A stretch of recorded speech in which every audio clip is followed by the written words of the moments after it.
And not another video about mic preamps. Oh, but this one has something special. A secret weapon of mine. The RTS Systems 465 mic preamp. It says microphone preamplifier on it because they're really technical and everything. But those things sound good. I got a pair of those probably like 10 years ago from a place that sells a lot of used broadcast equipment. Got the pair of them for $150. The things have buyer input transformers, and then they have an op amp. I think it's a 5534. I've always thought these things sound great. I use them on toms all the time, and I really like them, especially for the money. So that's kind of my secret weapon, and the reason, one of the reasons I'm making this video. My friend and person who watches my videos, Travis, actually kind of commented that he wanted to see the comparison between these RTS preamps that I have and the CAPI VP26. So that's why I'm making this video, and I'm going to use the Ovation Standard Balladeer. This one is a 1996 model. It's in really good shape. It has a set of Elixir 8020 bronze acoustic strings on it. And I'm going to use the Rode NT1 microphone again. And then the two preamps, the RTS Systems 465 versus a CAPI VP26 with a red dot op amp. So I hope you enjoy this short comparison. I'll try not to bore you, so I'll keep the demonstrations of the two preamps relatively short. I'm going to try and strum some chords and then do some arpeggiating of chords so you can kind of hear not only how good the mic preamps sound, but how good this Ovation Standard Balladeer sounds. I was never a huge fan of Ovations. I thought because the back of them wasn't wood, how could that possibly be a good acoustic guitar? But I was absolutely wrong. This guitar sounds fantastic. I've not even used the electronics on this thing at all. I've just been playing it a lot, and I've used it now. This is the second demonstration video I've chosen to use this guitar.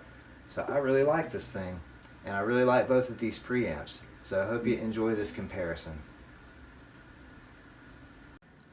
This is the first mic preamp that I'm going to be trying today. As you can see, it's an RTS Systems Model 465 microphone preamplifier. This thing has a little optical limiter built into it too. Oh yeah, I have two of these. And the gain is right there, so you have to have a little screwdriver or a tweaker tool.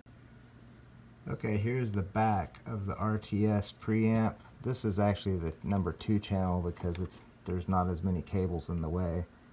As you can see there, Model 465 microphone preamplifier, RTS Systems Inc., Burbank, California, made in USA. And the phantom power switch is right there between the two XLRs on the back, which that's a little bit of a pain. But for what I paid for these and how good they sound, it's worth it coming back behind here to switch this. There's the one we're actually using over there on that side. But they're identical. And here's the second mic preamp that I'm going to be using for this comparison. The CAPI VP26. I'm going to be using the module on the left hand side. It has the red dot op amp. And that's the exact settings that I'm using on the RTS preamp, which is just down here in the rack. On this one I can't show you the exact gain setting, but it's probably a little over halfway. I don't think we can see that though. Oh well, just take my word for it. Plus I matched the levels, and this one doesn't have an output knob like the CAPI does.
Hey, this is Grady. It's the end part of the video where I talk about what I just did, I guess. I'm not sure yet. I'm trying to figure out how to do these right. But anyway, so yeah, you heard the Ovation Standard Balladeer. This particular one is a 1996 model. I've been really impressed with the way this guitar sounds just in the room when I'm playing it, and even through the NT1 and these preamps. I think this thing sounds fantastic. I never knew whether to be a fan of Ovation guitars or not. I kind of figured, you know, with it not being wood on the back, that it wouldn't sound exactly like I would expect it to. But actually, this thing has a really balanced sound. I think it sounds really good being recorded like this with a microphone. I actually have not used the electronics on this one at all. I've not plugged this in at all. But I know it sounds good in the room. It sounds good through a microphone. And since I mainly work in the studio, this thing's a great guitar. I'm very, very pleased with it. As far as the preamps, I think that RTS 465 that I just did the demo of there, the first one of the two, is an underrated preamp. It's kind of a thing I don't think very many people know about. I don't even know if there's that many of them around. I've only seen the pair that I have. I think that's the only time I've ever seen them. They're probably common in radio stations and broadcasts, but to me, they sound really good. You know, like I said before, I think I paid $150 for the pair of them, and that's an excellent deal considering how good they sound. And they can even get kind of grainy and a little bit overdriven if you crank the gain on them a lot. And the little optical limiter that's built in, I didn't use that on these demos, but I've used it before and it sounds pretty good. Anyway, hope you enjoyed the video and hope you have an excellent day, evening, night, hour, minute, second, nanosecond, whatever it is you're having. Have a good one.